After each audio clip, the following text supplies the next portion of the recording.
War inflicts death, injury, and pain on everyone. The truth is, the more precious someone is to us, the harder it is for us to accept that they might die. You might try to find meaning in war, but all there is lost. Like a ton of computing power? Yeah. And what about security? Could someone hack these environments? Those are good questions. And it's exactly why WebAssembly is so important here.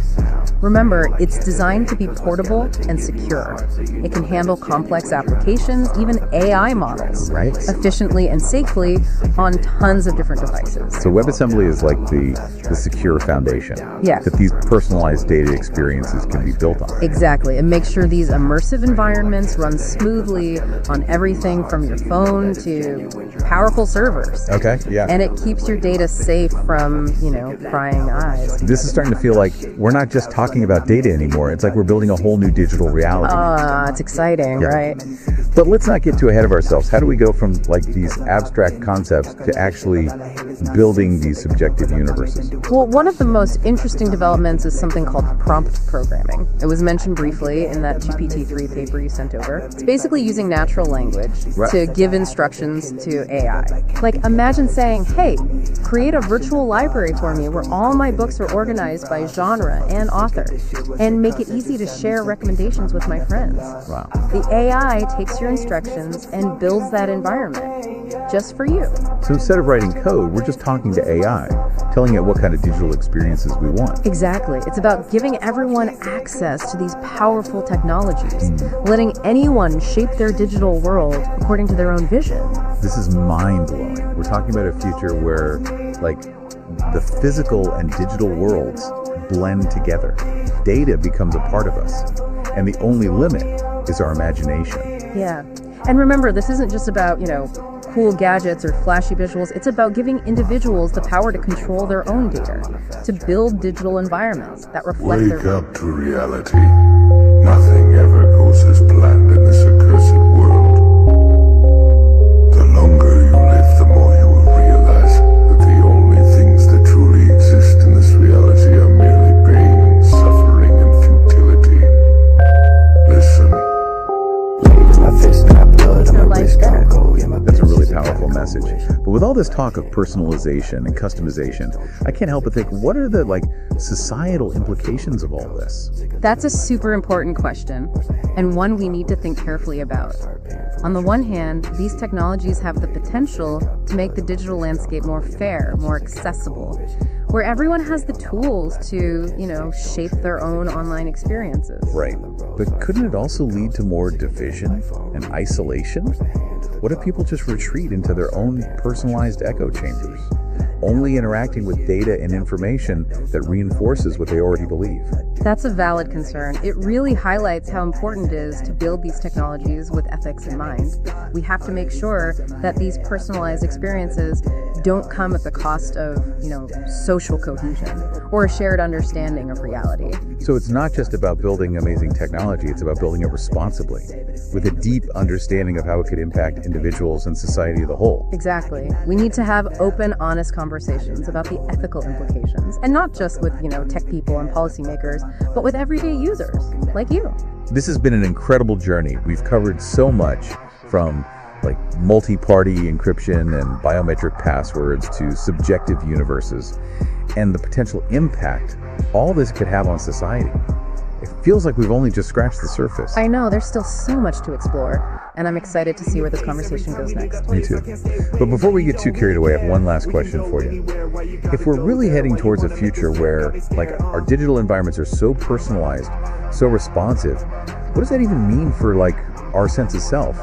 Do we become different people in these subjective universes? That's a question a lot of people are thinking about, Philosophers, technologists, everyone. It gets at the core of identity, right? How it's shaped by, everything around us.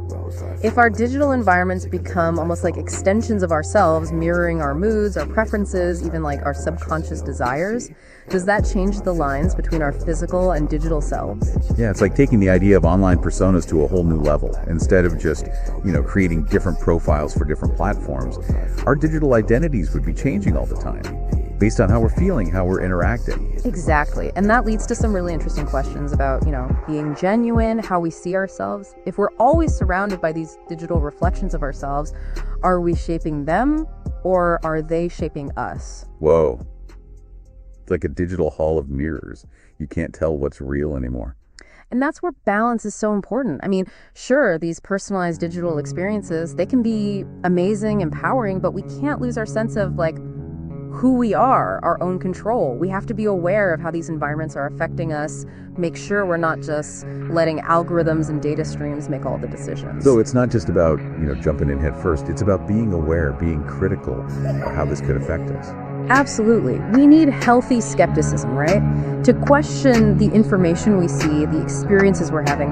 Just because an algorithm recommends something or a virtual environment nudges us in a certain direction doesn't mean we have to follow blindly. It's about staying true to ourselves, our values, even as we explore all this new digital stuff. Exactly. And human connection, real world connection, becomes even more important in that kind of world. I mean, yeah, personalized digital experiences are cool, but they should never replace the depth, the complexity of real relationships. We need to keep those connections strong, have real conversations, challenge our views by interacting with different perspectives. This deep dive has been amazing. We've gone from the technical nitty-gritty of multi-party encryption and biometric authentication to subjective universes and the big philosophical questions they raise.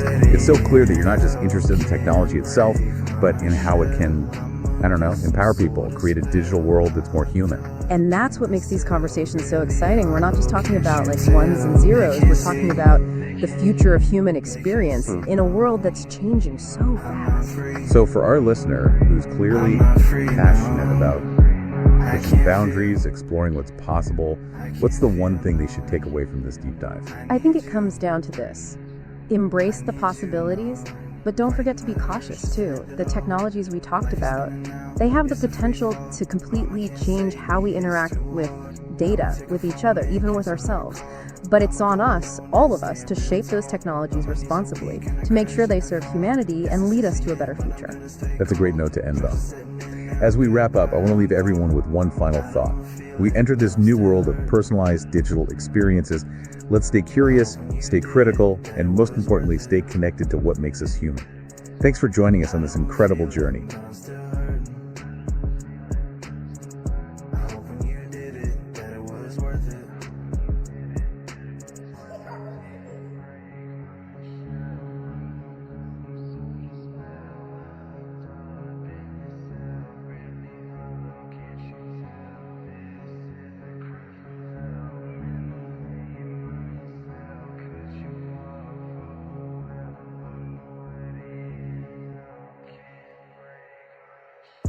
This is a cry for help, man, I hate myself. Cut you off, oh well, I'm already in hell. Can't break my shell, I'm under some sort of spell. Locked up in a cell, really hollow, can't you tell? This is a cry for help.